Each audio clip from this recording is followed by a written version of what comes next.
తెలుసుకో తెలుసుకో నేస్తమా, బ్రతుకును మార్చుకో మానవా. ప్రభువైన యేసుక్రీస్తు యొక్క అతి శ్రేష్టమైన నామమున మీకు వందనములు. పరిశుద్ధ గ్రంథమందలి యోహాను సువార్త 19వ అధ్యాయము 1వ వచనములో ఈలాగు చదువుచున్నాము. అప్పుడు పిలాతు యేసును పట్టుకొని ఆయనను కొరడాలతో కొట్టించెను. ప్రభువైన యేసును బందిగా పట్టుకొన్న ఆ రాత్రి ఆయనను యూదుల ప్రధాన యాజకుని యొద్దకు తీసుకుని వెళ్ళిరి. అక్కడ ధర్మశాస్త్రమును సంబంధించి ప్రభువు బోధించిన బోధను గూర్చి వారు ప్రశ్నించిరి. అయితే వారికి ఏ దోషమును కానరాలేదు. అలాగే రోమీయుల అధికారి అయిన పిలాతు నొద్దకు యేసును తీసుకొని వెళ్ళగా ఆ అధికారి ఆయనను రాచరికమును గూర్చి ప్రశ్నించగా ఆయన యందు ఏ దోషమును కనబడలేదు. అయినను ప్రభువైన యేసును సైనికులకు అప్పగించి కొరడాలతో కొట్టించెను.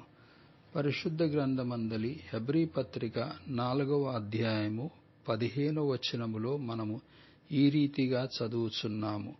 మన ప్రధాన యాజకుడు మన బలహీనతలయందు మనతో సహానుభవమును లేనివాడు కాడుగాని సమస్త విషయములలోనూ మనవలనే శోధింపబడినను ఆయన పాపము లేనివాడుగా ఉండెను.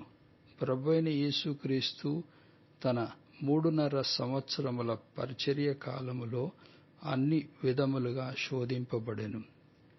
సాతాను శోధించెను, మనుషుల చేత శోధింపబడెను, యూదుల చేత, పరిసయ్యుల ద్వారా, సద్దూకయ్యుల ద్వారా, హేరోదీయుల ద్వారా, తన శిష్యుల ద్వారా, ప్రధాన యాజకుల ద్వారా, అలాగే పిలాతు ద్వారా శోధింపబడెను. అయినప్పటికీ ఆయన పాపము లేనివాడుగా కనబడెను. అనగా ఎవరునూ ఆయన యందు ఏ దోషమును కనుగొనలేదు.